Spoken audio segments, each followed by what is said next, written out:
ওসমান মোল্লা আপনি লিখেছেন, আমি মাঝে মাঝে ফরজ নামাজের সময় দ্বিতীয় বৈঠকে তাশাহুদের সাথে দুরূদ পড়ে ফেলি, এরকম করে কি সেজদা দিতে হবে? আপনি কি ভুলের ঊর্ধ্বে সমালোচনার জবাব আপনি দেন না কেন? মৃত ব্যক্তির ফটো তোলা বা ভিডিও কলে প্রবাসী আত্মীয়স্বজনকে দেখানো যায় যাবে কিনা? বিয়ের জন্য দিনদার মেয়ে খুঁজে পেতে কি আমল করব? হালাল পশুর কোন কোন অঙ্গ খাওয়া নিষেধ? নয়ন হোসেন আপনি লিখেছেন, আমি কিছুদিন যাবৎ মৃত্যু নিয়ে ভয় পাই, মনের মধ্যে কুচিন্তা আসে, এ নিয়ে আমি খুব সমস্যায় আছি, মুক্তির উপায় কি? মোবাইল সম্পর্কিত গুনাহ দিন দিন বেড়েই চলেছে, ছোট বড় সবাই এতে নিমজ্জিত, পরিত্রাণের উপায় কি? সম্প্রতি এক বক্তা মাজারে গিয়ে পরীক্ষায় ভালো ফলাফলের জন্য ছাত্রদের জন্য আকুতি করেছেন এক পীর সাহেবের কাছে। ওনার ঈমান চলে গেছে কিনা? বিধর্মীদেরকে কোরআন উপহার দেওয়ার বিষয়টা কতটা যৌক্তিক? লাভলি বেগম আপনি লিখেছেন, আমার ছেলের নাম রেখেছি আল রাব্বি, এতে কোনো সমস্যা আছে কিনা? সুদখোর বা ঘুষখোর এর থেকে কি মসজিদের উন্নয়নের জন্য কোনো অনুদান বা টাকা নেওয়া যাবে? হালাল পশুর কোন কোন অঙ্গ খাওয়া নিষেধ? এই প্রশ্ন উত্তর হলো, হালাল পশুর প্রবাহমান রক্ত যেটি, সেটি খাওয়া পরিষ্কার এবং সুস্পষ্টভাবে হারাম। কোরআনে কারিমে আল্লাহ রাব্বুল আলামিন হারামের যে তালিকা উল্লেখ করেছেন তার মধ্যে দামে মাসফুহ বা প্রবাহমান রক্তের কথা উল্লেখ করেছেন। এজন্য কোনো পশুর গোশত খাওয়া হালাল হলেও তার প্রবাহমান রক্ত পান করা হারাম। অর্থাৎ শিরা উপশিরা যে রক্তটা প্রবাহমান থাকে, জবাই করার সময় যে রক্ত বের হয়ে থাকে, সেটি খাওয়া বা পান করা হারাম। এর বাইরে হালাল পশুর গোশতের সাথে যে রক্ত লেগে থাকে, বিশেষ করে বারবার রান্নার আগে ধোয়ার পরও পানিতে যে লালচে ভাব থাকে, সেটি খাওয়া হারাম নয়, কারণ সেটি প্রবাহমান রক্ত নয়। এছাড়া হালাল পশুর আরও কিছু অঙ্গ প্রত্যঙ্গ আছে যেগুলোকে ফোকাহে কেরাম, বেশিরভাগ ফোকাহে কেরাম মাকরুহ বলেছেন। তার মধ্যে থেকে মূত্রথলি আছে, তারপর গুপ্তাঙ্গ যৌনাঙ্গ আছে, পিত্তথলি আছে, এবং গোশত এবং চামড়ার মধ্যবর্তী যে মাংস গ্রন্থি আছে, এটি মনের মতো উঁচাও সেটি। তো এগুলোকে ফোকাহে কেরাম মাকরুহ বলেছেন, অন্ডকোষ খাওয়াকে মাকরুহ বলেছেন। এর আগে আমরা আমাদের এক প্রশ্নের উত্তরে খুব সংক্ষিপ্তভাবে উত্তর দিতে গিয়ে এটিকে জায়েজ বলেছি এবং বলেছি কারোর রুচিতে কুলালে সে খেতে পারে। যদিও এক্ষেত্রে সংখ্যাগরিষ্ঠ ফোকাহে কেরামের মত যেহেতু মাকরু, এজন্য আমাদের আগের সে বক্তব্যকে আমরা এক্সপান্স করছি এবং এটি সঠিক যে এটি মাকরুহ। যদিও আরবুল আমাদের কেউ কেউ এটাকে জায়েজ বলেছেন, কিন্তু নাজায়েজ বা মাকরুহ বলার পাল্লাটাই ভারী। তবে হারাম শুধুমাত্র ওই প্রবাহমান রক্তটাই, এর বাইরে এগুলোকে মাকরুহর তালিকাতে ফোকাহে কেরাম উল্লেখ করেছেন। এটি মাকরুহর সপক্ষে অনেকগুলো দলিল উল্লেখ করা হয়েছে, যে হাদিস উল্লেখ করা হয়েছে যে নবী সাল্লাল্লাহু আলাইহি ওয়াসাল্লাম 7টি অঙ্গ খেতে অপছন্দ করতেন। এই হাদিসের সনদ নিয়ে মুহাদ্দিসিনে কেরামের যদিও আপত্তি আছে। আর এর বাইরে কোরআনে কারিমে আল্লাহ রাব্বুল আলামিন আমাদের জন্য খাবায়েস খাওয়াকে নিষেধ করেছেন। আবার মানুষের রুচিতে বাধে, মেজরিটি মানুষের রুচিতে যেটা নেয় না, সে জাতীয় জিনিসকে ফোকাহে কেরাম নানা দলিলের আলোকে মাকরুহ বলেছেন। যার কারণে এই অঙ্গ প্রত্যঙ্গগুলো খাওয়া থেকে আমাদের বিরত থাকাটাই উচিত। মোহাম্মদ ইয়াহিয়া আহমদ কিবরিয়া আপনি লিখেছেন, মৃত ব্যক্তির ফটো তোলা বা ভিডিও কলে প্রবাসী আত্মীয়স্বজনকে দেখানো যায় যাবে কিনা? ভিডিও করে দেখালেন সেটি জায়েজ আছে, এটা লাইভ দেখানোর মতো, সেটা জায়েজ আছে। তবে ছবি তোলা থেকে যত সম্ভব অ্যাভয়েড করা উচিত, কারণ এটা কল্যাণের কোনো দিক নেই। অনেক সময় মানুষের মৃত্যুর পর বিকৃতি ঘটে ইত্যাদি ইত্যাদি, আর এগুলো স্থায়ীভাবে থেকে যায়, নানা রকম ঝামেলার পথ উন্মুক্ত করে। ছবি তোলা যারা জায়েজ বলেন তারাও প্রয়োজন ছাড়া, একান্ত প্রয়োজন ছাড়া ছবি তোলাকে অনুচিত এবং অনুত্তম কাজ মনে করেন।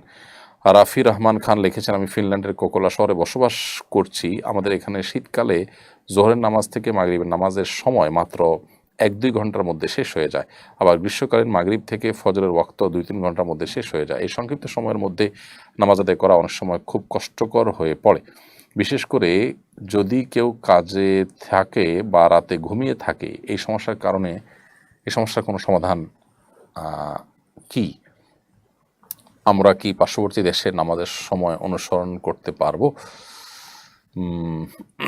না, পার্শ্ববর্তী দেশের অনুসরণ না করে বরং কোনো দেশে যদি সূর্য ওঠে, সূর্য ডুবে এবং সেটা অল্প পরিমাণে হয়, তাহলে সেক্ষেত্রে আপনার ওই দেশের সময় অনুযায়ী আপনাকে নামাজ পড়তে হবে। 2 ঘন্টা শুধু রাতে পাচ্ছেন, তাহলে সেক্ষেত্রে সন্ধ্যার পরে যতটুকু সময় এশার ওয়াক্ত হওয়ার কথা, ঠিক ততটুকু পরেই, কারণ এটা প্রকৃতির অবস্থা পরিবর্তনের উপর নির্ভর করে আপনার নামাজের রক্ত হয়ে থাকে আমরা জানি। অতএব সূর্য ডুবার পর মাগরিব, তার কিছুক্ষণ পরেই এশার রক্ত হয়ে যাবে, যেহেতু 2 ঘন্টা সারা রাত থাকে। অতএব কিছুক্ষণ পরেই এশার নামাজ পড়বেন, অর্থাৎ এই টাইমটা মেনটেন করবেন, সেটা আমাদের কর্তব্যের অংশ।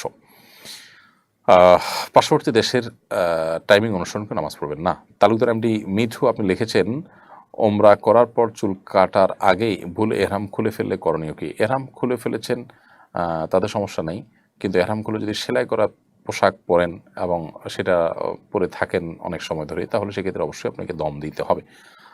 সালেহ আহমদ লিখেছেন, অতি সম্প্রতি রাজধানীর খিলক্ষেতে বনরূপ এলাকার স্বামীর সাথে বেড়াতে গিয়ে গণধর্ষণের শিকার হন এক নারী। সে নারী সাবেক প্রেমিক দল বদল নিয়ে ধর্ষণ করে সে নারীকে। স্বয়ং রাজধানী শহরে এই ধরনের ঘটনা ঘটেছে, অপরাধীদের গ্রেপ্তার করা হয়েছে, আরো কয়েকবার দেশের বিভিন্ন জায়গায় এরকম ঘটনা ঘটেছে। আমরা দিন দিন হতাশ হয়ে যাচ্ছি এসব ঘটনার কারণে। এসবের কারণ ও প্রতিকার কি? আমরা সবাই জানি যে এগুলোর অন্যতম প্রধান কারণ হলো বিচারহীনতা। বিচার যদি দৃষ্টান্তমূলক বিচার যদি নিয়মিত হয়, তাহলে সেক্ষেত্রে এই ধরনের ঘটনার ঘটার কথা নয়। বিশেষ করে দিনই যে আপনার চেতনা, সেটা সমাজের সর্বত্র সেটা থেকে সমাজকে মুক্ত করার একটা অপচেষ্টা অব্যাহতভাবে আমরা চলছে দেখছি। তো যার ফলশ্রুতিতে এই ধরনের ঘটনাগুলো ঘটছে। গভীরভাবে যদি আমরা লক্ষ্য করি, তো দেখব যে দিনই চেতনা সমাজের প্রত্যেকটা স্তর থেকে হারিয়ে যাচ্ছে। অতএব সেটি বাড়াতে হবে এবং আপনার বিচারহীনতার কালচার এটি আমাদের ভাঙতে হবে। মোহাম্মদ রাসেল আপনি লিখেছেন, সফর শুরু করার সময় নামাজের ওয়াক্ত হওয়ার পরেও নামাজ আদায় না করে কিছু দূর এগিয়ে কসর আদায় করা যাবে কিনা? নামাজ সংক্ষিপ্ত করার জন্য অনেকে এটা করেন। এটা করতে পারেন আপনি আপনার বাসা বাড়ি থেকে নিজের এলাকার সীমানা পার হওয়ার পর কসর প্রযোজ্য হবে, বিধায় আপনি নামাজ পড়ে পড়লেন, সেটা আপনার জন্য জায়েজ। শরীয়তে সুযোগ রেখেছে, অতএব এটা কেন করবেন না। কিন্তু নামাজের সময় বিলম্ব করে আপনি সুবিধা নেওয়ার চেষ্টা করলে সেটা অবশ্যই ভুল হবে। নামাজ আউয়াল ওয়াক্তে পড়া সাধারণ অবস্থাতে মুস্তাহাব, উত্তম কাজ। সেই উত্তম কাজ আপনি শুধুমাত্র ছাড় নেওয়ার জন্য যদি তরক করেন, তো সেটা অবশ্যই ভুল হবে। আর সেরকম কিছু না থাকলে এটা নাজায়েজ নয়। লাভলি বেগম আপনি লিখেছেন, আমার ছেলের নাম রেখেছি আল রব্বি, এতে কোনো সমস্যা আছে কিনা? আল রব্বি তা আসলে কোনো নাম হতে পারে না। রব্বি মানে আমার রব, আমার পালনকর্তা। যদিও রব শব্দের আরও বিভিন্ন অর্থ আছে, সে অর্থে আপনার এটি শিরক হয় না বা শিরকপূর্ণ অর্থ সেখানে থাকে না। তারপরও আল, বিশেষ করে আল রব্বির অর্থ দাঁড়াবে হলো রব্বির বংশধর বা এরকম কিছু। তো এটা আসলে অর্থবহ কোনো নাম নয়। রহমতুল্লাহ লিখেছেন, বিয়ের সময় ওয়েডিং ফটোগ্রাফি করা সম্পর্কে শরীয়তের বিধান কি? পাত্রপাত্রী তাদের পরিবারের সদস্য বন্ধু বান্ধবদের বিভিন্ন আঙ্গিকের ছবি ও ভিডিও ধারণের জন্য সোশ্যাল মিডিয়াতে আপলোড করা হয়। এইটাই এখনকার ট্রেন্ড। কোরআন সুন্নাহর আলোকে বিষয়টা খোলাসা করবেন। প্রথমত, এগুলোতে নারী পুরুষের মিশ্রণ থাকে এবং হালাল হারাম বাজ বিচার থাকে না, পর্দার বাজ বিচার থাকে না, এবং এই সমস্ত ভিডিওতে মিউজিক্যাল ইনস্ট্রুমেন্ট ব্যবহার করা হয়। সেগুলোর কারণে এই কাজ করা জায়েজ নয়, গুনাহের কাজ। যদি আপনি হারাম হালাল মেনটেন করে শুধু ছেলেদের ছবি তুলবেন, মেয়েদের ছবি মেয়েরা তুলবে এবং সেখানে প্রকার সোশ্যাল মিডিয়াতে প্রচার হবে না, সেখানে মিউজিক থাকবে না, এরকম বহু যদি পয়সা জায়েজ হতে পারে। সাধারণত সেরকম হয় না, সেজন্য এটা মৌলিকভাবে আমরা জায়েজ বলি। জিয়াউল ইসলাম লিখেছেন, ঘুমানোর পর যদি কারো আত্মবিশ্বাস থাকে যে তার বায়ু বের হয়নি, তাহলে নতুন উজু করা আবশ্যক কিনা? বায়ু বের হোক বা না হোক, ঘুমাইলে আমাদের উজু করতে হবে। কারণ বিষয়টি আপনার শুধুমাত্র বায়ু বের হওয়াকে কেন্দ্র করেই যে হয় তা নয়। হাদিসে যেহেতু ঘুমানোকে উযু ভঙ্গের কারণ হিসেবে উল্লেখ করা হয়েছে, বিধায় এটি উযু ভঙ্গের কারণ হিসেবেই ধর্তব্য হবে।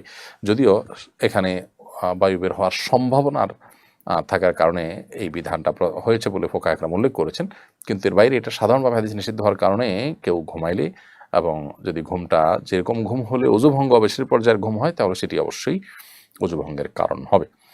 আলিফ মণ্ডল আপনি লিখেছেন, কোনো আইটি প্রতিষ্ঠানের হয়ে যদি কেউ স্টুডেন্ট ভর্তি করানোর জন্য কাজ করে এবং সেখানে যদি কিছু অনিশ্চিত বিষয় এবং কিঞ্চিত মিথ্যা থাকে, তাহলে কি সেই কাজের টাকা হালাল হবে?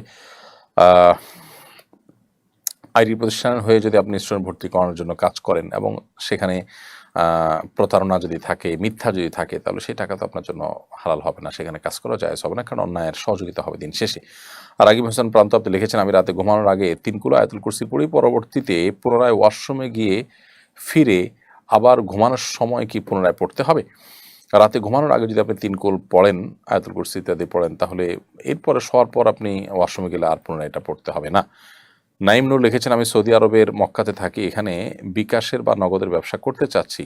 আমি এখান থেকে রিয়াল নিব আর বাংলাদেশ থেকে বিকাশে দিয়ে দিব, এরকম কি ব্যবসা করা যাবে? পরে রিয়ালের কিছু ব্যাংকে আর কিছু হুন্ডিতে পাঠাবো।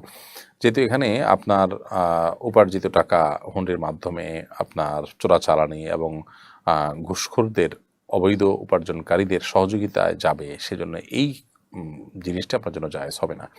মোহাম্মদ সাইফুল্লাহ আপনি লিখেছেন, বাথরুমে থাকা অবস্থায় কোনো বিষয় নিয়ে চিন্তাভাবনা করা কি অপছন্দনীয়? বাথরুমে যত দ্রুত সম্ভব কাজ শেষ করে বেরিয়ে আসতে হবে। এখনকার যে সভ্যতা, বিশেষ করে পশ্চিমা সভ্যতা, সেখানে বাথরুমে পত্রিকা পড়া, বিভিন্ন কাজ করা, বই পড়া ইত্যাদির কালচার রয়েছে, যেটা ইসলামের দৃষ্টিকোণ থেকে কোনো পছন্দনীয় কাজ নয়, এবং এটা আপনার সাধারণভাবে চিন্তা করলেও এটা কোনো উন্নত রুচির কথা নয়। এই জন্য দ্রুত সম্ভব সাথে সে বাথরুমের কাজ শেষ করে আমরা বেরোয় আসবো। তবে সেখানে বসে মনে মনে কেউ চিন্তাভাবনা করলে সেটি গুনাহ হবে না।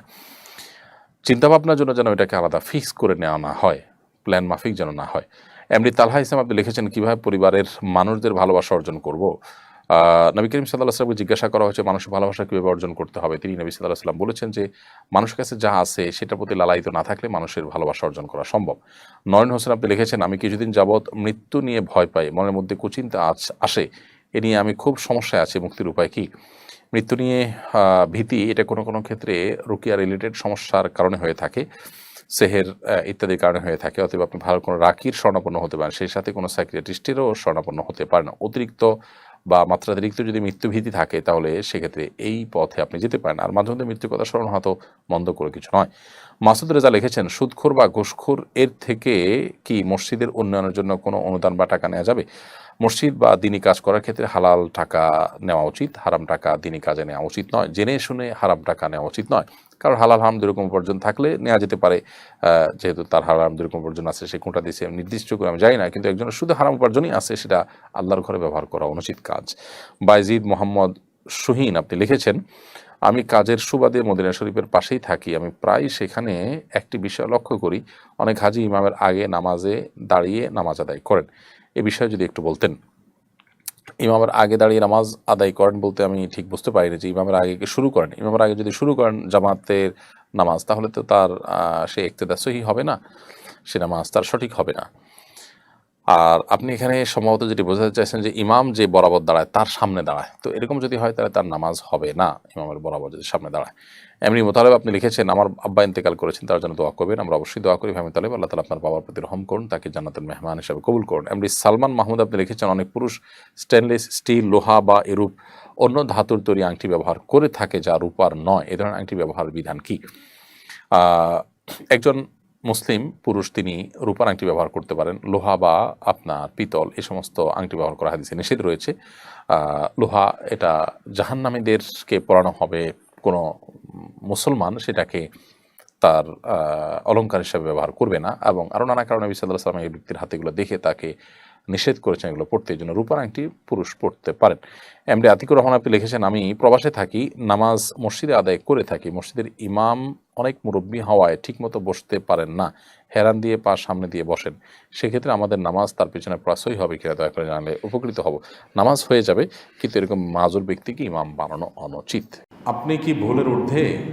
সমালোচনার জবাব আপনি দেন না কেন? ভাই, আমরা ভুলের ঊর্ধ্বে না, আলহামদুলিল্লাহ, এটা তো আমরা স্বীকার করি। আর সমালোচনার জবাবের ক্ষেত্রে আমাদের একটা মূলনীতি আছে, এটা জানা থাকা দরকার। আসলে মূলনীতিটা হলো যে আমাদের যদি কেউ কোনো ভুল ধরে, আমরা সবসময় চেষ্টা করি যে ভুল ধরাটা কি যথাযথ হয়েছে নাকি অমূলক হয়েছে। একটা হলো যে অযথাই তেনা পেঁচানো, অযথাই একটা বিষয় নিয়ে আপনার বিতর্ক সৃষ্টি করার চেষ্টা করা। আরেকটা হলো না, একবারে টু দ্য পয়েন্ট একটা সুনির্দিষ্ট স্পেসিফিক ভুল হয়েছে। এই দুইটার ভিতরে যদি আমরা দেখতে পাই যে কোনোটি আসলে সমালোচনাটা যথার্থ হয়েছে, আমাদের আসলে ভুল হয়েছে, সাথে সাথে আমরা যেটা করি, আমরা পাল্টা একটা বক্তব্য, একটা লেখনী দিয়ে আমাদের ভুলের বিষয়টাকে আমরা স্বীকার করি, এবং পূর্ববর্তী যেটা আমাদের ভুল বক্তব্য ছিল সেটা আমরা প্রত্যাহার করি। এটা আমাদের একটা কমন নিয়ম, অনেকে হয়তো জানেন না।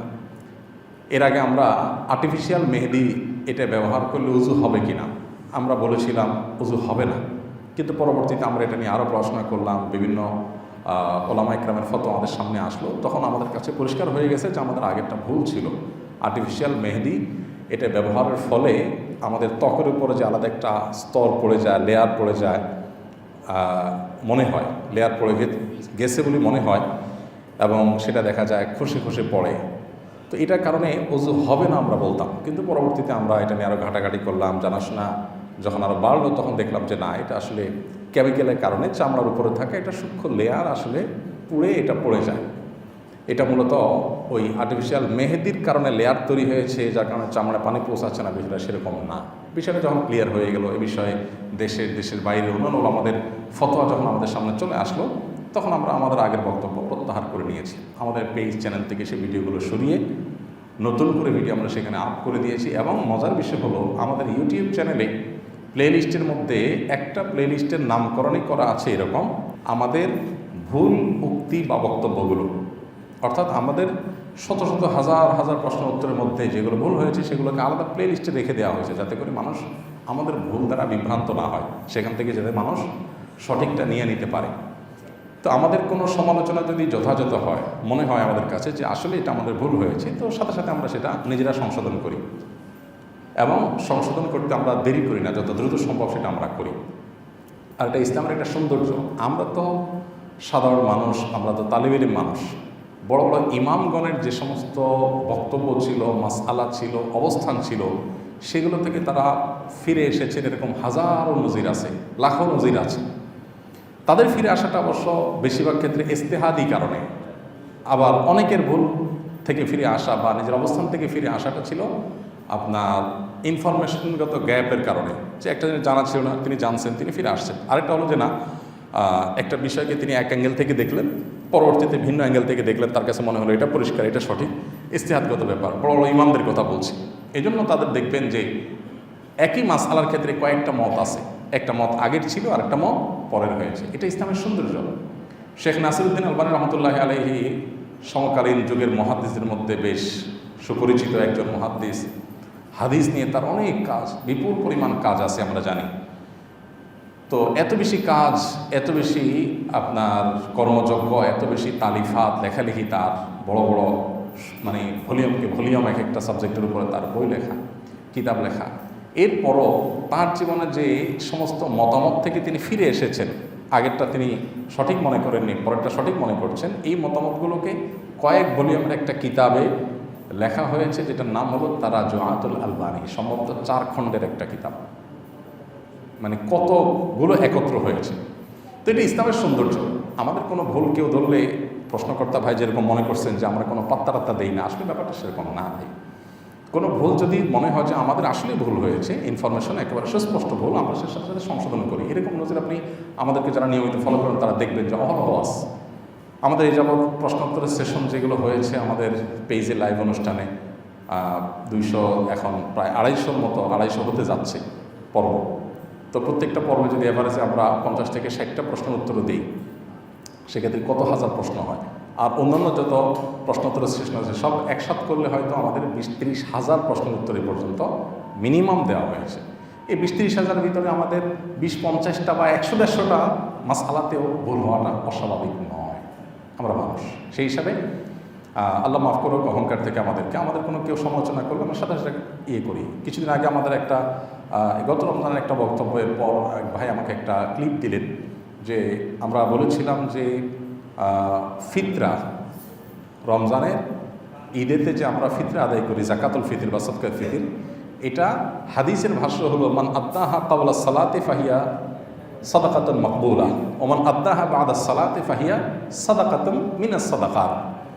ফিতরা এটা যদি কেউ ঈদের নামাজের আগে দেয় তাহলে আল্লাহর কাছে গ্রহণযোগ্য হবে, আর ঈদের নামাজের পরে দিলে এটা সাধারণ দান হয়ে যাবে, মানে ফিতরা হবে না। এটা ছিল আমার বুঝ, সেই অনুযায়ী আমরা উত্তর দিয়েছি। পরে এক ভাই আমাকে একটা লিঙ্ক দিলেন যে না, এটা সম্পর্কে অন্যান্য ইমামদের বক্তব্য ভিন্ন।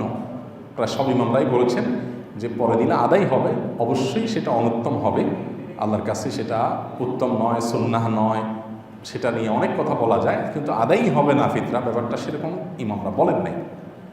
পরে আমরা দেখলাম যে হাদিসের বিভিন্ন ব্যাখ্যা ওলামা একরাম করেছেন, আমরা সেটাকে সাথে সাথে প্রত্যাহার করে পাল্টা বক্তব্য দিয়েছি। তো এটা আমাদের একটা রুটিন কাজ, যেটা হয়তো অনেকে জানেন না, এই জন্য মনে করেন যে আমরা বোধহয় কোনো সমালোচনার আমলে নেই না, আমরা বোধহয় সব জানতা শমশের ভেবে বসে আছি। না, আমাদের ভুল ধরলে কেউ আমরা খুব শ্রদ্ধার সাথে সেটাকে মেনে নিই এবং স্বীকার করি। তবে ওইটা নিয়ে খুব বেশি হইচই করার কোনো প্রয়োজন আছে বলে আমরা মনে করি না। ভুল কে ধরলো এটা ব্যাপার না। অনেক এই যে ফিতরা বিষয়টা, যে ভাই ভুল ধরেছেন এই ভাইকে আমি চিনি না এবং পরিচিত কোনো মুখ না, একজন সাধারণ কোনো আলেম। আলহামদুলিল্লাহ, যখন লিঙ্কটা আমাদের কাছে আসছে আমরা তাহকিক করলাম, দেখলাম হ্যাঁ ওনারটাই সঠিক, আমার সাথে সাথে স্বীকার করে নিয়েছি। তো এটা তো ইসলামের সৌন্দর্য, আলহামদুলিল্লাহ। এক্ষেত্রে আমরা কোনো বাজ বিচার করি না। আর যে ভুল আমাদের কাছে মনে হয় যে এটা আসলে ভুল না, যে ভুল ধরাটা আমাদের কাছে মনে হয় যে আসলে ভুল না, এটা হলো তেনা পেঁচানো, এটা হলো অহেতুক একটা বিষয় বোঝার পরও আপনার সেটাকে নিয়ে জাস্ট একটা বিতর্ক তৈরি করার চেষ্টা, সেটাকে আমরা ইগনোর করে যাই। কারণ আমি যদি কোনো কিছু ভুল না করি, কে বললো না বললো কি বললো এটাতে আমার কিছু আসে যায় না। আল্লাহ দেখবেন আমার অন্তরের হালত। আল্লাহ যদি দেখেন যে না আমার নিয়ত ঠিক আছে, আমার বলা ঠিক আছে, কেউ এখান থেকে ভুল ব্যাখ্যা, ভুল অর্থ, মিনিং দাঁড় করে তার মধ্যে কেউ কিছু যদি কেউ কিছু করে, এতে আমাদের চিন্তার কোনো কারণ নাই। ইয়া আইয়ুহাল্লাযীনা আমানু আলাইকুম আনফুসুকুম লা ইয়াদুররুকুম মান দাল্লা ইযা ইহতাদাইতুম। আল্লাহ বলেছেন তোমরা নিজেরা যদি হকের উপরে থাকো, তাহলে তোমার কথার ভুল ব্যাখ্যা দিল কেউ, অথবা কেউ নিজে গোমরা হয়ে সে তোমার কোনো বিতর্ক সৃষ্টি করার চেষ্টা করলে তো তোমার কিছু আসা যাবে না। তুমি নিজে ঠিক আছো কিনা, বাইনাকা ওয়া বাইনা আল্লাহ, তুমি ক্লিয়ার কিনা, তুমি আল্লাহর কাছে পরিষ্কার কিনা যে তুমি যা বলেছ সেটা তোমার ইন্টেনশন কী ছিল, নিয়ত কী ছিল, তোমার মন্তব্য সঠিক ছিল কিনা, তুমি সঠিক আছো। আরেকজন সেটা নিয়ে ঝামেলা তৈরি করার চেষ্টা করছে, কথা বাড়ানোর চেষ্টা করছে, এটা তোমার কিছু আসবে যাবে না। তা আমরা এই উসুলটা মেনটেন করি।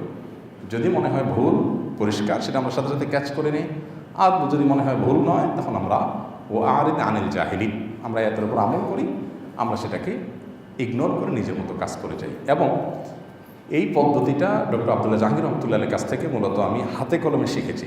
স্যারকে বলতে শুনতাম, স্যার বলতেন যে দেখেন, জবাব দেওয়ার পিছনে যদি আমরা সময় ব্যয় করি তাহলে আমরা কাজ করতে পারবো না।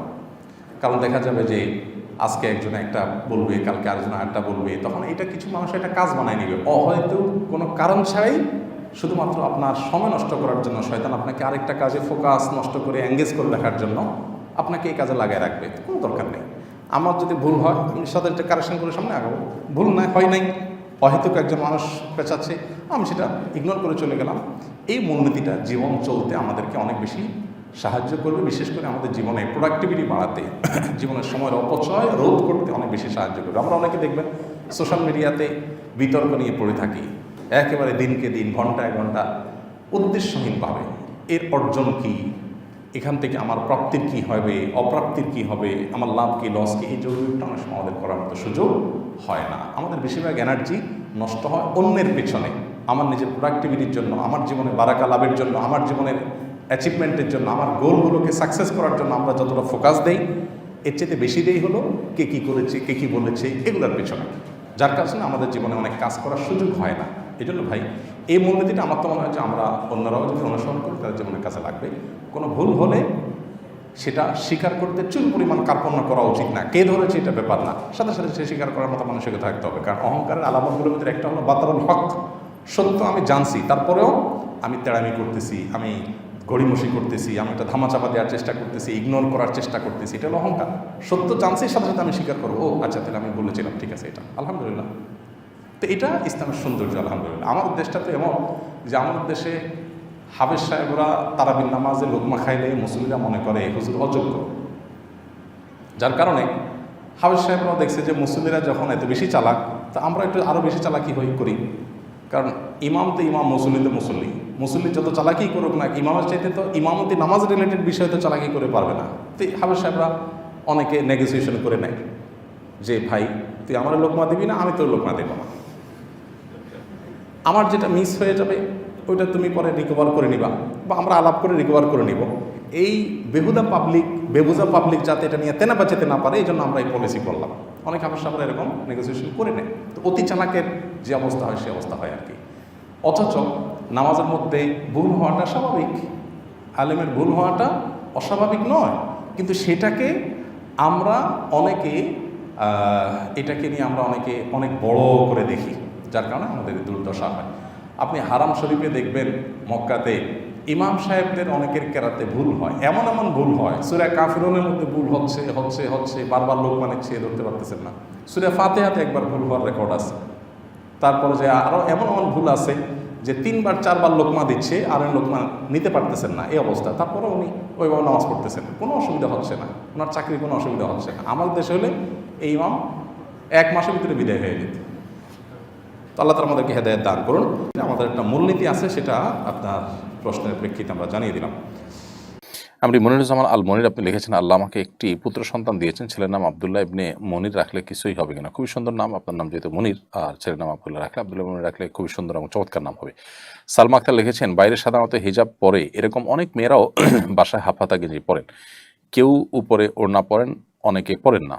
মাহরামদের সামনে গেঞ্জি পরা জায়েজ হবে কিনা? মাহরামদের সামনে পর্দার পরিধি কতটুকু? মাহরামদের সামনে যদি কেউ গেঞ্জি পরে চলেন তো আক্ষরিক অর্থে পর্দা হয়ে গেল, এটি শালীন পোশাকের অন্তর্ভুক্ত নয়, কারণ শরীরের অন্যান্য অঙ্গ প্রত্যঙ্গ যেগুলো ফুটে উঠবে সেগুলো নানাবিধ ফিতনার কারণ হবে, যার কারণে এখানে এটি করা উচিত নয়। দ্বিতীয়ত, মুসলিম মেয়েদের যে শালীন সুন্দর পোশাক এবং পোশাক পরিচ্ছদের যে নীতিমালা রয়েছে সেটা আমাদের অনুসরণ করা উচিত।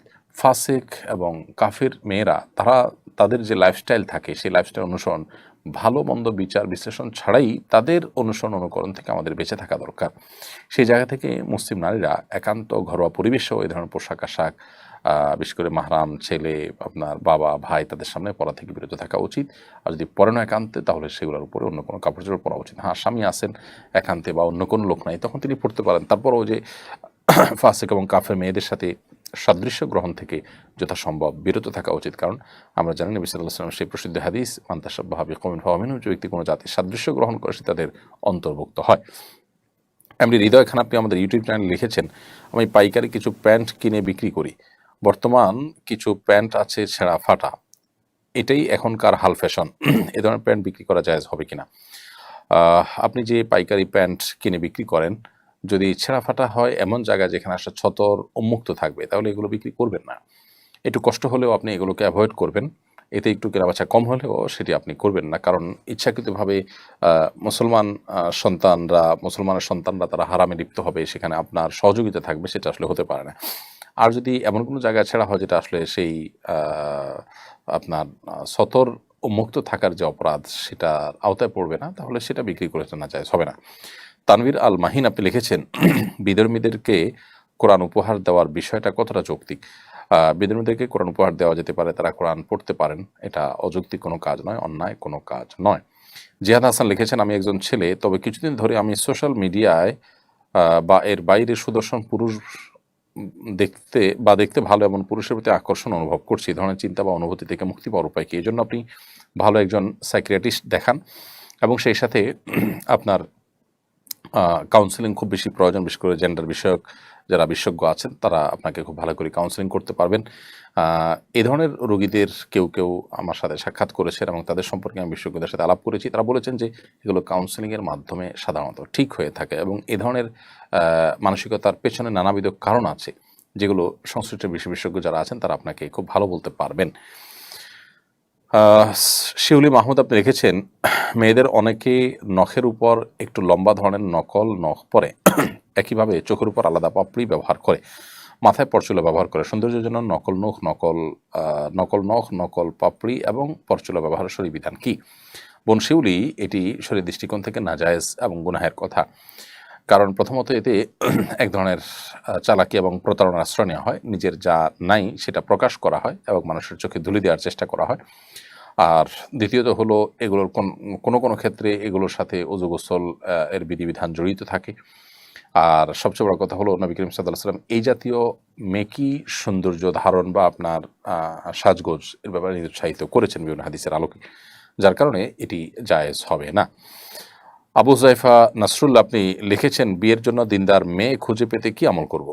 বিয়ের জন্য দিনদার মেয়ে খুঁজে পেতে আপনি দিনদার সার্কেল মেনটেন করবেন। যে সমস্ত দিনদার সার্কেলকে আপনি মনে করেন যে তারা শুদ্ধ সঠিকতার পথে আছেন, ইসলামের সব বিষয়গুলো, ঈমান, আকীদা, ইবাদত, বন্দেগী, আখলাক, লেনদেন সব কিছু ক্ষেত্রে তারা ইসলামকে মেনে চলার চেষ্টা করেন, এরকম সার্কেল যদি আপনি খুঁজে পান, সেই সার্কেল যদি খোঁজেন এবং তাদের উপর আস্থা রাখেন, সেটা তুলনামূলকভাবে দিনদার মেয়ে খুঁজে পেতে অনেক বেশি সহযোগিতা করে। এর বাইরে ছেলে হোক আর মেয়ে হোক, এরা নিরূপণ করার ক্ষেত্রে যারা সংবাদ দিবেন তারা কতটা বিচক্ষণ, কতটা অভিজ্ঞ, কতটা গভীর দৃষ্টি সম্পন্ন, ভালো মন্দ পরখ করতে পারেন, সে বিষয়টা গুরুত্বপূর্ণ। যাত্রার কথায় আমলে নিয়ে কাউকে দিনদার মনে করাটা সঠিক নয়। মেয়েদের ক্ষেত্রে আজকাল নামাজ পড়ে, বোরকা পরে, এটুকুকে আমরা অনেকে দিনদারিতার জন্য যথেষ্ট মনে করি। ছেলেদের মধ্যে দাড়ি টুপি আছে, নামাজ পড়ে, তাকে আমরা দিনদারের জন্য যথেষ্ট মনে করি। অথচ বিয়ে শাদীর পর দেখা যায় যে তাদের দিনদারিতার বীভৎস রূপ ফুটে ওঠে। এই জন্য দিনদারিতা শুধুমাত্র এগুলোর নাম নয়, পরিপূর্ণভাবে আল্লাহ সুবহানাহু ওয়া তাআলাকে কেউ মেনে নিতে পারছে কিনা, কোরআন সুন্নাহর সামনে নিজেকে সমর্পণ করতে পারছেন কিনা, এটা হলো দিনদারিতার সবচাইতে বড় দিক। এমডি আরিফ হোসেন লিখেছেন, এক বক্তব্যে আপনি 3টি পবিত্র মসজিদের ছবি আপনার অফিসে লাগানোর কথা বলেছিলেন। এটা ধীরে ধীরে ছবি পূজার রূপ নিতে পারে কিনা, পরবর্তী প্রজন্ম বিষয়টি ভুলভাবে নিতে পারে কিনা, এরপরে আপনার ব্যাখ্যা কামনা করছি। এমডি আরিফ হোসেন ভাই, আমরা মূলত মসজিদে মক্কার মসজিদে হারাম, মসজিদে নববী, মদিনার মসজিদে নববী এবং ফিলিস্তিনের বাইতুল মাকদিস, এই 3 মসজিদের ছবিকে টাঙিয়ে রেখে মূলত ফিলিস্তিনের যে চিন্তা চেতনা, ফিলিস্তিনের মাজলুম মানুষদের প্রতি আমাদের যে সিম্প্যাথি, এটাকে স্থায়ী করবার জন্য আমরা পরামর্শ দিয়েছি। তবে আমার মনে হয় না যে এটা পরবর্তীতে আপনার ছবি পূজায় রূপ নিতে পারে, কারণ সাধারণত মসজিদের ছবি টাঙিয়ে রাখলে সেটাকে স্থাপনাকে পুজো করা হতে পারে, এরকম সম্ভাবনা আমার কাছে একেবারে ক্ষীণ মনে হয়। তারপরও এ বিষয়ে বিশেষজ্ঞ ওলামা কেরামরা ভালো বলতে পারবেন, আমরা আরও ভাবি। আমার মনে হয় না যে এটি আপনার পূজার কোনো বিষয়ে পরিণত হতে পারে। শুধুমাত্র ফিলিস্তিনের মাজলুম মানুষদের প্রতি আমাদের যে সিম্প্যাথির চেতনা, সেটাকে জাগরুক রাখবার জন্য আমরা এই পরামর্শ দিয়েছি। এবং ইতিমধ্যে কাবার ছবি বিভিন্ন জায়গায় থাকে, মসজিদ নববীর ছবি বিভিন্ন জায়গায় থাকে, তখন তো পুজোর প্রশ্নটি কেউ তোলেনি এবং কোনো আলেম সেটা নিষেধও করেননি। তাহলে সেক্ষেত্রে ফিলিস্তিনিটা যুক্ত হলে সেটি কেন নিষিদ্ধ হবে, আমার বোধগম্য নয়। এরপরে স্বপ্নের পৃথিবী PJL এই আইডি থেকে আপনি লিখেছেন, বাবার পরিচয় নেই এমন মেয়ে বিয়ে করে সংসার করছি, এই কারণে অনেকে কটু কথা বলছে। পিতৃ পরিচয়হীন মেয়েকে বিয়ে করা সম্পর্কে ইসলামে কোনো নিষেধাজ্ঞা আছে কিনা? নিষেধাজ্ঞা তো নাই, বরং এরকম কোনো মেয়ে গৃহীত বা তিনি আপনার দুর্বল বা নানা কারণে বিয়ে হচ্ছে না, এরকম মানুষকে বিয়ে করার কারণে আপনি আল্লাহর কাছে আরও সওয়াব পাবেন ইনশাআল্লাহ তাআলা। কোনো মেয়ের বাবা খুঁজে পাওয়া যাচ্ছে না বা বাবার সন্ধান পাওয়া যায় না, এটার কারণে যে মেয়ে দোষী হবে, কোনো প্রকার তাকে বিয়ে করা যাবে না, এরকম কোনো বিষয় নেই। বিধায় যারা এই সম্পর্কে কটু কথা বলছেন তারা ভুলের মধ্যে আছেন, তারা অন্যায় কাজ করছেন, তাদের বরং আল্লাহ তাআলার কাছে তওবা করা উচিত। মোস্তাফিজুর রহমান ফাহিম লিখেছেন, কম্পিউটারের পাইরেটেড সফটওয়্যার ব্যবহার করা জায়েজ আছে কিনা দয়া করে জানাবেন। পাইরেটেড সফটওয়্যার ব্যবহার করার ব্যাপারে এর আগে আমরা একটা প্রশ্ন উত্তরে বলেছিলাম যে বড় বড় কোম্পানিগুলো তারা বাংলাদেশের মতো দেশ, যে দেশ উন্নত নয় বা গরিব দেশ, নিম্ন মধ্যবিত্ত মানুষের দেশ, সেই দেশে তাদের অনেক কোম্পানি আছে যারা আসলে তাদের সফটওয়্যার বিক্রির অপশনে সেভাবে রাখেনি। এবং ব্যক্তিগতভাবে আমি কয়েকজনের মাধ্যমে এই সমস্ত কোম্পানিগুলোতে ফোন করিয়েছি এবং এ সম্পর্কে তাদের যে মনোভাব, সেটা হলো যে তারা ইগনোরের মনোভাব করছেন। অর্থাৎ তারা আসলে এখানে এত দাম দিয়ে সফটওয়্যারগুলো কিনবে সে আশাই তারা করেন না, যার কারণে পাইরেসি এখানে হয়, পাইরেটেড সফটওয়্যার চলে, তারা জানে, তারপরও তারা বিক্রির তেমন কোনো উদ্যোগ নিচ্ছেন না। বিষয়টা তাদের পক্ষ থেকে মৌন সমর্থন বলে আমি মনে করি। এটা সব ক্ষেত্রে হবে যে তা নয়, এটা প্রসিদ্ধ বড় বড় সফটওয়্যার যেগুলো আমাদের নিয়মিত লাগে, এরকম কিছু সফটওয়্যারের ক্ষেত্রে আমরা খবর নিয়েছি এবং দেখেছি। তো যদি আপনি কোনো সফটওয়্যারের ক্ষেত্রে এরকম মনোভাব দেখতে পান কোম্পানি, তাহলে সেটি ব্যবহার করা আপনার জন্য জায়েজ হবে। রোশনা আদনান সায়ান আপনি লিখেছেন, আমার এক ভাইয়ের সাথে আমি কসম করেছিলাম তাদের বাড়ি আর যাব না। প্রায় 3 বছর পর তারা এসে অনেক জোরাজুরি করার পর আমি যেতে বাধ্য হই। কসম ভঙ্গ হয়, আমার কোনো ক্ষতি হবে কিনা, এখন কি করণীয়? বোন রোশনা, আপনি এটার কারণে আপনাকে আপনার কোনো গুনাহ হবে না এবং কোনো ক্ষতিও হবে না। তবে যেহেতু আপনি আপনার কসম ভঙ্গ করেছেন, সেজন্য আপনাকে কাফফারা দিতে হবে, কাফফারা। আর কসমের কাফফারা হলো আপনি 10জন মিসকিনকে খাদ্য দিবেন, অথবা আপনি 3টি রোজা রাখবেন। তাওহিদুল ইসলাম আপনি লিখেছেন, আমাদের মসজিদ ফান্ডের টাকা সুদে খাটিয়ে তারপর সেই টাকা দিয়ে মসজিদ নির্মাণ করা হয়েছে, এই মসজিদে কি নামাজ পড়া যাবে? আপনার মসজিদ ফান্ডের টাকা দিয়ে যদি সুদের টাকা লাগানো হয়, তাহলে সেক্ষেত্রে এটা অন্যায় কাজ করা হয়েছে এবং হারাম কাজ করা হয়েছে। এই টাকা দিয়ে যদি নির্মিত হয় মসজিদ, তাও সেটা অন্যায় হবে। আর যদি এই টাকা দিয়ে মসজিদের ইমামের বেতন, মুক্তাদিদের বেতন ইত্যাদি দেওয়া হয়, তাহলে সেক্ষেত্রেও আপনি এই মসজিদ অ্যাভয়েড করে অন্য কোনো মসজিদে যাওয়ার চেষ্টা করবেন। কারণ হারাম বক্ষণকারী ব্যক্তির পিছনে নামাজ আদায় করা জেনে শুনে সেটা অনুচিত কাজ হবে। সেই জায়গা থেকে আপনি অন্য জায়গায় গিয়ে নামাজ আদায় করবেন। যদি এখানে নামাজ পড়ে নামাজ হয়ে যাবে আপনার, কারণ কারোর পাপের বোঝা আরেকজনের উপরে বর্তাবে না, আপনার নামাজ আপনি পড়ছেন সেটা হয়ে যাবে। বাট আমাদের তবিয়ত বা আমাদের প্রকৃতিও সায় দেয় না এই জন্য জায়গায় নামাজ পড়তে। আবার এই যে মনের ভিতরে এক ধরনের হেজিটেশন থাকে, এটা নিয়ে নামাজ পড়বেন আপনি, নামাজে মনোযোগের ঘাটতি থাকবে। এর বাইরে হারাম যারা ভক্ষণ করছে, হারাম কে হালাল মনে করছে এবং এটা দিয়ে মসজিদ তৈরি করছে, এর ফলে আপনার ইবাদত বন্দেগীতে আপনার যে আধ্যাত্মিক ঘাটতি, স্পিরিচুয়াল ঘাটতি, সেটিও দেখা দিবে। তো এইসব কারণে আপনার কাগজে কলমে আপনার নামাজ হয়ে যাবে, আল্লাহর কাছে দায় থাকবে না, দায় মুক্ত হয়ে যাবেন। তারপর আপনি অন্য মসজিদে নামাজ পড়তে পারলে ভালো হয়, যদি এরকম কোনো মসজিদ কর্তৃপক্ষ করে থাকেন। ইমন হোসেন আপনি লিখেছেন, আমি জেনারেল ধারার শিক্ষার্থী, ইসলাম সম্পর্কে জ্ঞান অর্জন করতে পরামর্শ কামনা করছি। জেনারেল ধারার শিক্ষার্থী হলে ওলামা ইকরামের তত্ত্বাবধানে থেকে দিন শেখার চেষ্টা করবেন। ডক্টর আব্দুল্লাহ জাহির রহমানের বইগুলো, আশরাফুল আহমদের বইগুলো পড়ার চেষ্টা করবেন। আর অনেক ওলামা ইকরাম আছে, তাদের বইগুলো থেকে আপনি দিনই শিক্ষা অর্জন করতে পারেন। মাহফুজ আহমদ লিখেছেন, ঈদ সম্প্রীতি শিক্ষা দেয়, অথচ আমাদের দেশে ঈদের ছুটিতে সবাই গ্রামের বাড়িতে গিয়ে জমি জমা নিয়ে মিটিং করেন। এতে পরস্পরের মনোমালিন্য তৈরি হয়, ঝগড়া বিবাদ করে সবাই ছুটি কাটিয়ে ঢাকায় ফিরে। বিষয়টাকে কিভাবে দেখেন? ঈদের যে সম্প্রীতির শিক্ষা রয়েছে, এখানে আমাদের দেশে অনেকে বাড়িতে গিয়ে জমি জমা নিয়ে মিটিং করেন, নিজের মধ্যে সলা পরামর্শ করেন, ঘরোয়া মিটিং করেন। তো এইটার ভালো মন্দ দুই দিকই আছে। ভালো দিক হলো যে বছরে অন্য কোনো সময় যাওয়া হয় না মানুষের সচরাচর, যাদের অন্য সময় যাওয়া হয় না, এও ছিল তাদের বিবাদমান বা ঝুলন্ত জিনিসগুলোকে মিটমাট করার উদ্যোগ প্রশংসনীয়। আবার মন্দ দিকটা হলো যেটি বললেন আপনি, যে ঈদ সম্প্রতি শিক্ষা দেয়, অথচ সেখানে আমরা গিয়ে মনোমালিন্য তৈরি হতে পারে এমন কাজ করি। তো এক্ষেত্রে যেটা করা যেতে পারে তা হলো যে মনোমালিন্য যেন তৈরি না হয়, যে আমরা ঈদের সফরে আসছি, আনন্দের ঘন মুহূর্ত মধ্যে আছি, আমরা আলোচনা করি, কিন্তু মনোমালিন্য বা ঝগড়া বিবাদ পর্যন্ত না নেওয়ার চেষ্টা করি, সবাই ধৈর্য ধারণ করার চেষ্টা করি। এই বিষয়ে কাউন্সেলিং ইত্যাদি করে তারপর শুরু করা যেতে পারে। তারপরও যদি বিষয়টা দফারফা করা যায়, বিষয়টা সুরাহা করা যায়, সেটা অবশ্যই প্রশংসনীয় হবে। বন্ধু বান্ধবরা মিলে সস্ত্রীক আড্ডা দিতে পারবে কিনা, স্ত্রীরা যদি হিজাব পরে বসে তাহলে জায়েজ হবে কিনা? আজকাল এটার প্রচলন শুরু হয়েছে, অনেকে একে শরীয়ত সম্মত মনে করে। দয়া করে কোরআন সুন্নাহর আলোকে আপনার মতামত জানাবেন। বন্ধু বান্ধবরা মিলে স্ত্রীকে সাথে নিয়ে আড্ডা দেন, স্ত্রী হিজাব পরে আসেন, এটা বেহায়াপনা এবং পর্দা খেলাফ কাজ। এটা পর্দার সাথে সঙ্গতিপূর্ণ কোনো কাজ নয়। কারণ আপনার স্ত্রী পরপুরুষের সামনে আসবেন, বসবেন, কথা বলবেন। এই যে কথা বলবেন, এই কথাটা নিশ্চয়ই একটু কোমল, একটু সুন্দরভাবে অন্যের সাথে কথা বলার চেষ্টা করবেন। এটাই পর্দার খেলাফ। আল্লাহ কোরআন কারিমে কিন্তু পরিষ্কারভাবে মেয়েদের কথা প্রসঙ্গে বলে দিয়েছেন যে তারা ফাহল্লা তাখদানা বিল কওল, তারা কিন্তু কথাকে কোমল করে বলবে না পরপুরুষের যদি কথা বলতে হয়। তো এটা একটা বিষয়, এর খেলাফ হয়। আবার দ্বিতীয়ত হলো যে যতই হিজাব পরে আসুক না কেন, পরপুরুষের সামনে বা অনেকগুলো পুরুষের সামনে যদি একজন নারী থাকে, তখন তার শরীরের বিভিন্ন অংশ সেগুলো নানাভাবে হয় ফুটে ওঠে।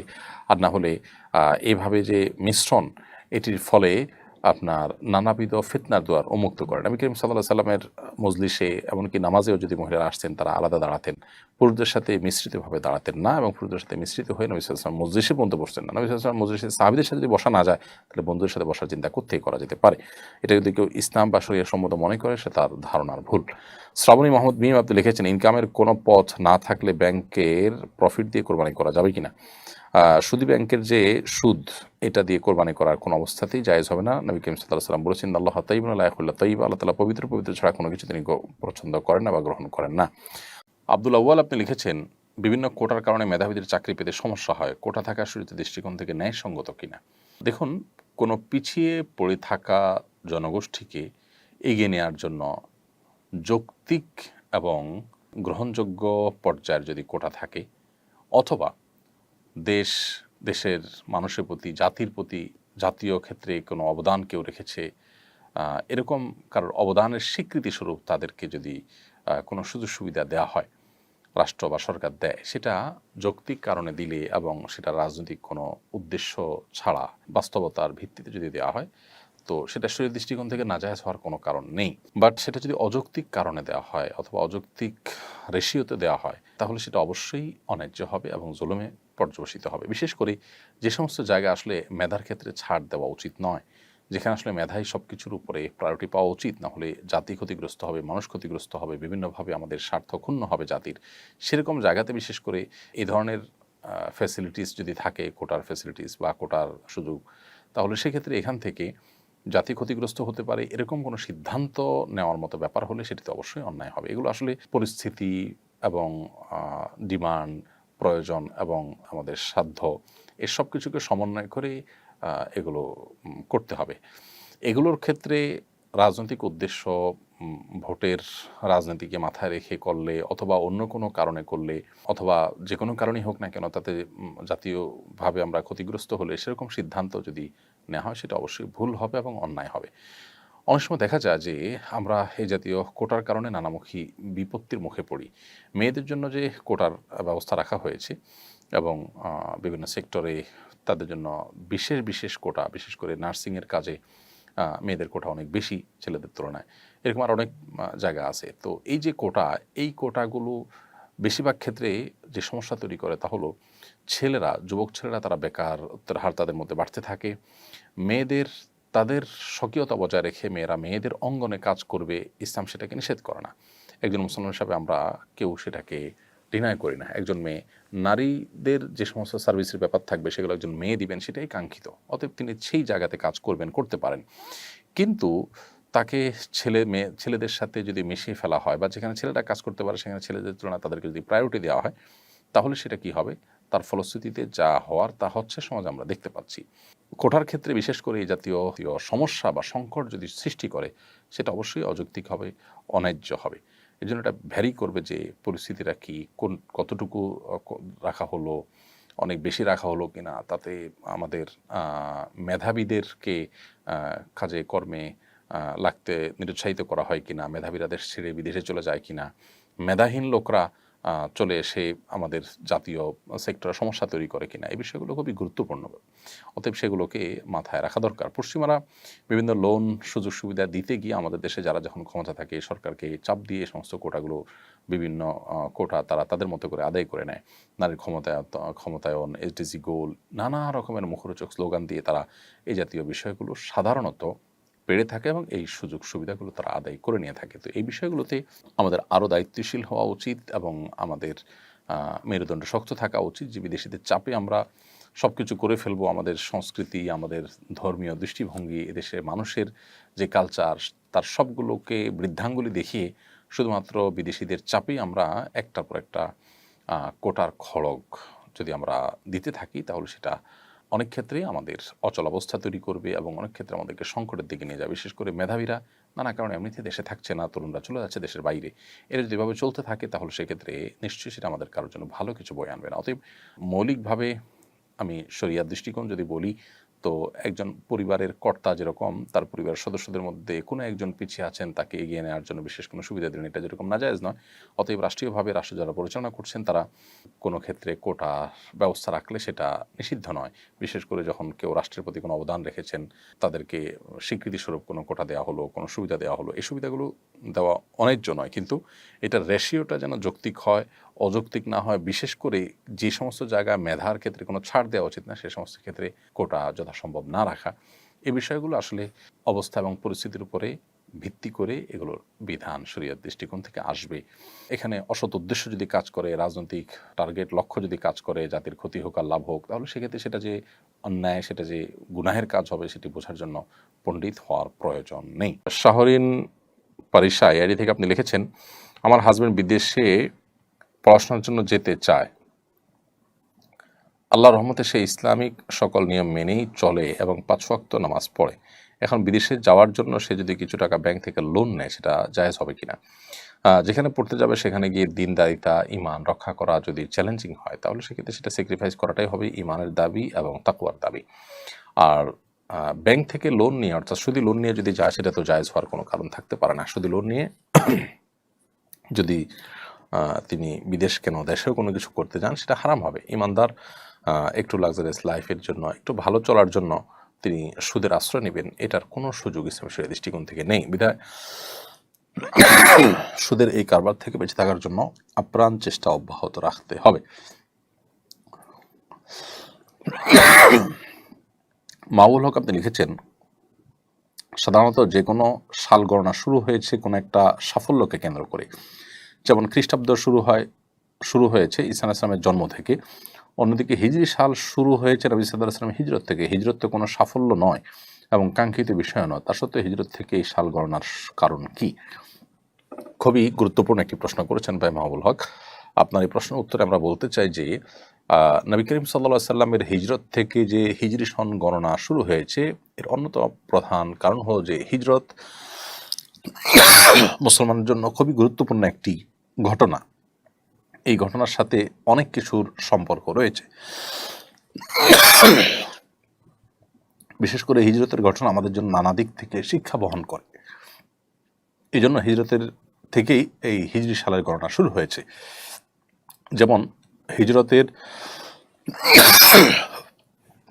অন্যতম বড় শিক্ষা হলো বাতিল এবং হক, এই দুইটার দ্বন্দ্ব চিরন্তন সত্য এবং বাস্তবতা।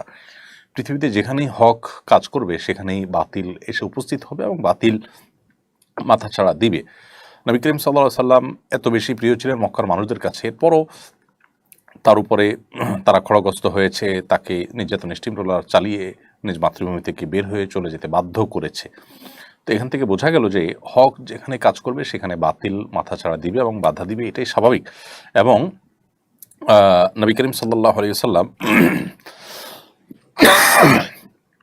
তিনি হিজরত করে মূলত আমাদের কাছে এটি প্রমাণ করেছেন যে সত্যের কথা, ন্যায়ের কথা বলে আপনি যত ভালো মানুষই থাকুন না কেন, একটা পর্যায়ে আপনার সাথে বাতিল এর দ্বন্দ্ব হবে এবং তারা আপনাকে বাধা সৃষ্টি করবে। বিধায় আমরা এটা একটা অ্যালার্ম হিসাবে নিতে পারি।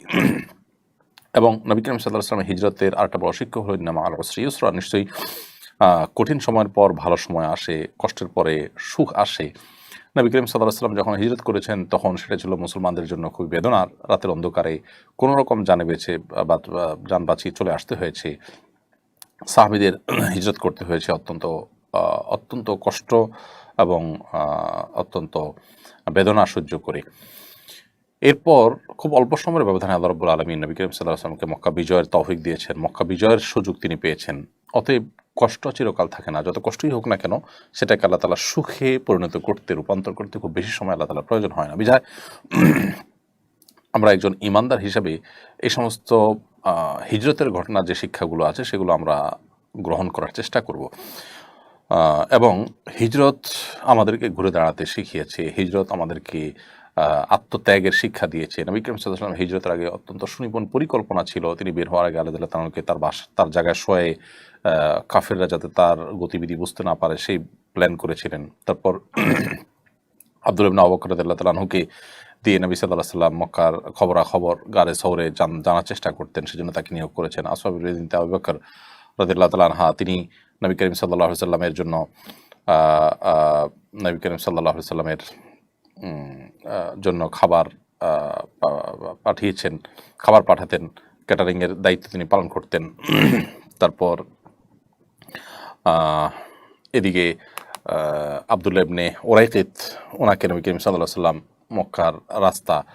মদিনার রাস্তা বিশেষজ্ঞ হওয়ার কারণে তাকে সেটা ব্যাপারে গাইড করতে বলেছেন। এই যে অনেকগুলো পরিকল্পনা নবী সাল্লাল্লাহু আলাইহি ওয়াসাল্লাম নিয়েছেন, এখান থেকে বোঝা যায় একজন ইমানদার কত সুনিপুণ পরিকল্পনা করে তাকে সামনে আগানো দরকার।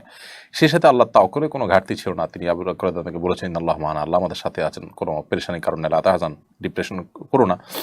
তো এরকম অনেকগুলো শিক্ষার বিষয় হিজরত থেকে আমাদের জন্য রয়েছে, সেগুলো আমাদের ধারণ করা উচিত। সেজন্য হিজরত থেকেই এই সাল গণনা শুরু হয়েছে। Nayef Amarnath Mohammad Deif ID থেকে আপনি লিখেছেন, দত্তক নেওয়া মেয়ের বিয়েতে ওলি কে হবেন? মেয়ের আসল বাবা নাকি পালক বাবা? জন্মদাতা পিতা জীবিত থাকা সত্ত্বেও তাকে না জানিয়ে মেয়ে বিয়ে দেওয়া জায়েজ হবে কিনা? মেয়ে যে দত্তক নেওয়া বিষয়টা বরপক্ষের কাছে গোপন রেখে বিয়ে দেওয়া ইসলামের দৃষ্টিতে কেমন? কোরআন সুন্নাহর আলোকে বিষয়গুলো খোলাসা করবেন। ভাই নাইফ, দত্তক নেওয়া মেয়ের বিয়েতে অভিভাবক হবেন মেয়ের বাবা এবং জন্মদাতা বাবা। পালক বাবা তিনি অভিভাবক হবেন না। হ্যাঁ, জন্মদাতা বাবা যদি পালকের দায়িত্ব দেন বলে দেন যে হ্যাঁ আমি আপনাকে দায়িত্ব দিলাম বা আপনাকে অনুমতি দিলাম, তখন তিনি অভিভাবকত্ব করতে পারেন। অর্থাৎ শর্ত সাপেক্ষে এই অভিভাবকত্ব হতে পারে। অর্থাৎ তার মূল বাবা যিনি, তার অনুমতি হিসাবে, তার প্রতিনিধি হিসাবে এটা হতে পারে। এর বাইরে আসলে আহ, আহ, আপনার কোনো প্রকার আহ, আপনার অভিভাবকত্ব করার অধিকার দত্তক যিনি নিয়েছেন, পালক বাবা যিনি, তার করার কোনো সুযোগ কিন্তু নেই। আর বরপক্ষের কাছে যদি বিষয়টি গোপন রাখা হয় তাহলে সেটা অবশ্যই অন্যায় হয়েছে। যদিও আপনার প্রাপ্তবয়স্ক মেয়ে হলে হানাফি মাযহাব অনুযায়ী বাবার অনুমতি ছাড়াও বিয়ে হয়ে যাবে। অতএব বিয়ে বিশুদ্ধ হয়ে যাবে। যদি তারা হানাফি অনুসারী হয়ে থাকে, বিয়ে বিশুদ্ধ হয়ে যাবে, কিন্তু কাজটা অবশ্যই অন্যায় হয়েছে এবং মেয়ের জন্মদাতা বাবার সাথে এই বিষয়গুলো শেয়ার করা উচিত এবং তার অনুমতি নেওয়া উচিত। সাদেক আলফাজ আপনি লিখেছেন, আমি ইরাকে থাকি। আমি মাঝে মধ্যে মসজিদে গিয়ে ফজরের নামাজ পড়ি, কিন্তু ফজর নামাজের শেষ রাকাতে রুকু থেকে উঠে সরাসরি হাত তুলে দোয়া শুরু করি। দোয়া শেষ করে তারপর সেজদায় যাই, তাতে কি নামাজের ক্ষতি হবে? আপনি ফজর নামাজে রুকু থেকে উঠে সরাসরি হাত তুলে দোয়া শুরু করেন ফজর নামাজ শেষ রাকাতে রুকু থেকে উঠে, অর্থাৎ আপনি কুনুতে নাজেলা কথা সম্ভবত বলছেন। তো কুনুতে নাজেলা যদি হয়ে থাকে তাহলে সেক্ষেত্রে ফজর নামাজের কুনুতে নাজেলা আহমদে মাযহাব উলামায়ে কেরামতে আর অনেক উলামায়ে কেরামতে আছে। সেই হিসাবে আপনি তারা যদি জামাতের সাথে নামাজ পড়েন এবং তারা যদি কুনুতে নাজেলা পড়েন, তার সাথে অবশ্যই আপনি কুনুতে নাজেলা পড়বেন, এতে আপনার কোনো নামাজের ক্ষতি হবে না। এমডি ওসমান মোল্লা আপনি লিখেছেন, আমি মাঝে মাঝে ফরজ নামাজের সময় দ্বিতীয় বৈঠকে তাশাহুদের সাথে দুরূদ পড়ে ফেলি, এরকম করে কি সাজদা দিতে হবে? হানাফি মাযহাব অনুযায়ী আপনার আল্লাহুম্মা সাল্লি আলা মুহাম্মদ পর্যন্ত পড়ে ফেললে আপনি সিজদা সাহু দিবেন, যেহেতু বিভিন্ন বর্ণায় দ্বিতীয় রাকাতে বৈঠকের পর দ্রুততার সাথে দাঁড়িয়ে যাওয়ার নির্দেশ রয়েছে। তো সেই নির্দেশ লঙ্ঘন হয়েছে বা বিলম্ব হয়েছে, সেজন্য আপনি সিজদায়ে সাহু দিবেন। যদিও অন্যান্য ফিকহের উলামায়ে কেরাম, যেমন হাম্বলি ফিকহের উলামায়ে কেরাম এখানে সিজদা সাহুর কথা বলেন না। সৌদি আরব প্রচলিত যে উলামায়ে কেরাম আছেন বা বর্তমান যে উলামায়ে কেরাম আছেন, তারা সিজদা সাহু দেওয়া লাগবে না বলেন, তবে হানাফি মাযহাব অনুযায়ী সিজদা সাহু দিতে হবে। আর এর বাইরে এমনিতে নামাজের মধ্যে শেষ বৈঠকের পর প্রথম রাকাতে সব উলামায়ে কেরাম মতেই তাশাহুদ পড়েই দাঁড়িয়ে যেতে হবে। এটা মানে দুরূদ পড়ার কোনো জায়গা নয়। এমডি সাকিব আল আদনান আপনি লিখেছেন, মোবাইল সম্পর্কিত গুনাহ দিন দিন বেড়েই চলেছে, ছোট বড় সবাই এতে নিমজ্জিত, পরিত্রাণের উপায় কি? মোবাইল সম্পর্কিত যে গুনাহ, মোবাইল সংশ্লিষ্ট গুনাহ এবং অপরাধগুলো, এগুলো যে বেড়ে চলেছে, এগুলো থেকে আত্মরক্ষার জন্য সবচেয়ে বড় যে করণীয় সেটি হলো যে আমরা মোবাইল ফোনের যে ক্ষতি আছে, এর আসক্তির যে ব্যাপার আছে, সেটা থেকে বেঁচে থাকার জন্য বিভিন্ন রকমের শর্ট কোর্স আছে, বিভিন্ন রকমের কাউন্সেলিং প্রোগ্রাম রয়েছে, এর ক্ষতিকর দিকগুলো রয়েছে। গত কদিন আগে আমাদের একজন সংসদ সদস্য, তিনি পেশায় একজন ডাক্তার, অন্য ধর্মাবলম্বী, তিনি সংসদে দাঁড়িয়ে মোবাইল এর আবিষ্কারক, সোশ্যাল মিডিয়ার প্রতিষ্ঠাতা, তাদের অনেকের এবং গুরুত্বপূর্ণ ব্যক্তিদের উক্তি তারা উল্লেখ করেছেন যে যারা এই আসক্তির আইটেমগুলো তৈরি করছেন, তারা নিজেদের পরিবারকে, নিজেদেরকে তারা সেগুলো থেকে বাঁচিয়ে রাখছেন এবং তারা বলছেন সেটা প্রকাশ্যে। তো এই সম্পর্কে আমাদের কাউন্সেলিং দরকার, যারা মোবাইল আসক্তিতে আপনার জড়িয়ে আছেন এবং নানা রকমের গুনাহে লিপ্ত হচ্ছেন মোবাইলের কারণে তাদের। এর বাইরে মোবাইল সংশ্লিষ্ট গুণা থেকে যদি কেউ বাঁচতে না পারেন, প্রয়োজনে তিনি স্মার্টফোন ছেড়ে বাটন ফোনে চলে যাবেন। একটা সময়ের জন্য, অন্তত 2-4 মাস 6 মাস সময়ের জন্য হলেও তার উচিত এই পর্যায়ে চলে যাওয়া। সম্প্রতি এক বক্তা মাজারে গিয়ে পরীক্ষায় ভালো ফলাফলের জন্য ছাত্রদের জন্য আকুতি করেছেন এক পীর সাহেবের কাছে। ওনার ঈমান চলে গেছে কিনা? ভিডিওটা আমি দেখেছি, এটা নিয়ে অনেকেই ইতিমধ্যে কথাও বলেছেন, তারপরও প্রশ্ন আসছে। দেখেন, খুবই দুঃখজনক, ভিডিওটা দেখার পর খুব খারাপ লাগলো যে একজন লেবাসধারী হুজুর কতটা মিসকিন হলে এরকম একটা মূর্খের মতো কাজ করতে পারে। যাই হোক, আল্লাহ তাআলা ওনাকে হেদায়েত দান করুন। কেউ আঘাতপ্রাপ্ত হোক সেটা তো উদ্দেশ্য না, কিন্তু সত্য তো বলতেই হবে। কোনো মানুষ যখন কবরে চলে যায়, তার কি পৃথিবীর কাউকে কোনো সাহায্য করার ক্ষমতা থাকে? মানুষ সাহায্য চাবে কার কাছে? আল্লাহর কাছে। এখন যদি বলা হয় যে খাজা বাবা বা অমুক কবরে শুয়ে আসো, এদের একটু পরীক্ষা ভালো ফলাফল করে দিও, তাহলে তো সে শিরিক করলো, ইমান চলে যাওয়ার মতো বিষয়, বেঈমান হয়ে যাওয়ার মতো বিষয়। আল্লাহ তাআলা আমার এই ভাইকে তওবা করার তৌফিক নসিব করুন। নবী সাল্লাল্লাহু আলাইহি সাল্লাম বলেছেন, ওয়াইজা সাআলতা ফাসআলিল্লাহ ওয়াইজা ইসতাআনতা ফাসতাইন বিল্লাহ। যখন কিছু চাইবা তো আল্লাহর কাছে চাইবা, যখন সাহায্য চাইবা তখন আল্লাহর কাছে সাহায্য চাইবা। ইয়াকা না'বুদু ওয়া ইয়াকা নাস্তাইন, আল্লাহ শিখাইছেন আল্লাহ তোমারই ইবাদত করি আর তোমার কাছেই সাহায্য চাইও, মাজারওয়ালার কাছে না। আমার ছেলে মেয়ে, আমার সন্তান, কোনো কিছু দেওয়ার মালিক ওই মাজারওয়ালা না, দেওয়ার মালিক কে? আল্লাহ। সেদিন ব্রাহ্মণবাড়িয়া যাচ্ছি, যে 3-4 দিন আগের ঘটনা, এক প্রোগ্রামে। তো আমার পিছনের সিটে এক ইয়াং ছেলে বসছিল, আমি একটু ঘুমাইছিলাম, পরে উঠে পরে যখন নামতেছি তাড়াতাড়ি 2টা কলম নিয়ে আসছে। আমার আবার একটু কলম দরকার ছিল, কিছু একটু লিখবো, বক্তব্যের নোট করব, কলম পাচ্ছিলাম না পকেটে। তো সে কলম ধরাতে আমি খুশি হয়ে গেছি। আমি চিন্তা করলাম, আরে আমি কি আল্লাহর ওলি হয়ে গেলাম নি কোনো, যে কলম দরকার, বেটা কলম ধরে বসে আছে সামনে। তখন সন্ধ্যা হলো 2টা ধরছে কে আবার, পরে দেখি আবার পুরান কলম সে ধরছে। আমি বললাম, কিরে বাবা? আমি বলছি আমার গিফট করতেছে মনে হয়, আমার কলম দরকার এই টাইমে, আমার কারামাত যায় এগুলো কিনা। পরে বলে যে না, আমার বোনের কালকে এসএসসি পরীক্ষা, একটু ফু দিয়ে দেন। তো আমি বললাম, শোনো, পরীক্ষা ভালো ফলাফলের জন্য ভালো করে পড়ালেখা করতে হবে, আল্লাহর কাছে দোয়া করতে হবে, সাহায্য চাইতে হবে। আমি দোয়া করে দিলাম, আল্লাহ তোমার বোনের ভালো ফলাফল দেখ, তাকে শরিয়া সম্মত চলার তৌফিক দান করো, দোয়া করে দিলাম, যাও। না হুজুর, একটু কলমটা ফু দিয়ে দেন। আমি, কলম ফু দিলে কি লাভ হবে? আপনি একটু কুলফু আল্লাহ পড়ে ফু দেন। বলছে আপনি কুলফু আল্লাহ পড়ে ফু দেন। তো আমি কি আর করবো, বেচারা দেখি ছাড়ছে না, নাছর বান্দা। তো আমি কুলহুল্লাহ পড়েই ফু দিয়ে দিছি ওর কথা অনুযায়ী, যে ওষুধ ওই লেখছে, প্রেসক্রিপশন ওই লেখছে, আমি শুধু ওষুধটা দিয়ে দিলাম। কি করব সেটাই লিখে দিছে ও, যে এটা বলে দেন। তো আমি কি করব, আমার ডিসপেন্সারি ম্যান বানাইছে আর ও ডাক্তার হয়েছে, বলে দিছে যে আপনি কুলহু আল্লাহ পড়ে ফু দেন। তো আমি কুলহু আল্লাহ পড়ে ফু দিয়ে দিছি। আমি এই জন্য প্রায় বলি, ফাঁকিবাজ পোলা পান সারা রাত টোটো করে ঘুরে বেড়াইছে, মোবাইল টিপি করছে, এটা সেটা করে বেড়াইছে, এখন পরীক্ষার আগ দিয়ে মাথা নষ্ট, হাই হাই কি করবো, এবার যায় হুজুর একটু ফু দিয়ে দেন, এটা দোয়া করে দেন। যারা দোয়া চায়, ফু চায়, সবাই যে ফাঁকিবাজ আমি তা বলতেছি না, কিন্তু ফাঁকিবাজ পোলাপানের মার্কা এটা। আর ভালো ছাত্র হলে, ভালো মানুষ হলে সে পড়ালেখা করবে, এরপর আল্লাহর কাছে দোয়া করবে, 2 রাকাত নামাজ পড়বে, চলে যাবে, শেষ। অতএব এই পরীক্ষায় ভালো ফলাফল বা অন্য কোনো কিছু, এগুলোর মালিক কে? আল্লাহ। আল্লাহর কাছে দোয়া করতে হবে। কোনো পীর বা কোনো মাজারে থাকা কোনো মানুষের ক্ষমতা নাই কোনো মানুষের পরীক্ষার ফলাফল নিয়ন্ত্রণ। খুশি হয়ে ফার্নিচার দিলে সেটা নেওয়া যাবে কিনা, খুশি হয়ে দিলে নেওয়া যাবে কিনা? ভাই, এখন ঘুষের অপর নাম হলো খুশি হয়ে দিলাম ভাই, এটা হলো ঘুষের অপর নাম। ঘুষকে এখন কেউ বলে না ভাই ঘুষ দিলাম, কি বলে? খুশি হয়ে দিলাম ভাই।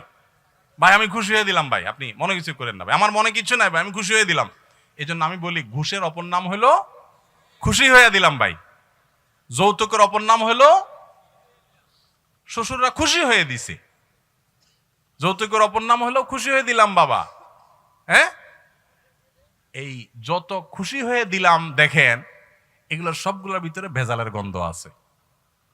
এত খুশি হওয়া হয়ে লাগবে কেন? খুশি হয়ে আপনারা দেয়, আমার তো দেয় না। বুঝেন নাই কথা? আপনারা কেন দিচ্ছে, আমাকে তো দিচ্ছে না। ভাইরা আমার, মনে রাখবেন, আমি সবসময় একটা কথা বলি, একটা মেয়ের জন্ম থেকে নিয়ে বিবাহের উপযুক্ত হওয়া পর্যন্ত তার চিকিৎসা, তার খাবার দাবার, তার আবাসন, তাকে আদর যত্ন, তাকে পড়ালেখা, সবকিছু একজন মেয়ের বাবা করতে কত টাকা খরচ হয় বলেন? লক্ষ লক্ষ টাকা খরচ হয়, তাই না? কোনো টাকার ফিগার দিয়ে এটাকে ফিল আপ করা যাবে না। এরপরে রেডি করার পর মেয়েটাকে, আস্ত মেয়েটাকে তুলে গাড়িতে উঠে আপনার বাড়িতে দিয়ে দিচ্ছে সারা জীবনের জন্য। পড়ালেখা করেছে তো মেয়ের বাপ মা, সুবিধা ভোগ করবে আপনার ছেলে মেয়ে আপনার সংসারে যায়, আপনার বাপের বাড়িতে গিয়া। রান্নাটা শিখেছে তার মা, রান্না করে খাওয়াবে আপনার 14 গোষ্ঠীরে আপনাকে। তাকে বড় করেছে তার বাপ মা, আপনার সুবিধা ভোগ করবেন আপনি।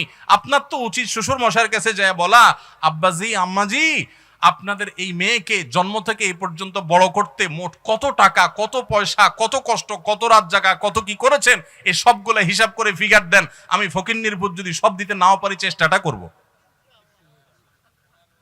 বলা উচিত তো সেটা, সেটা না করে উল্টা বলতেছেন, আব্বাজি এখন ফ্রিজ তো আমার দরকার নেই, আপনার মেয়েরই তো লাগে একটা।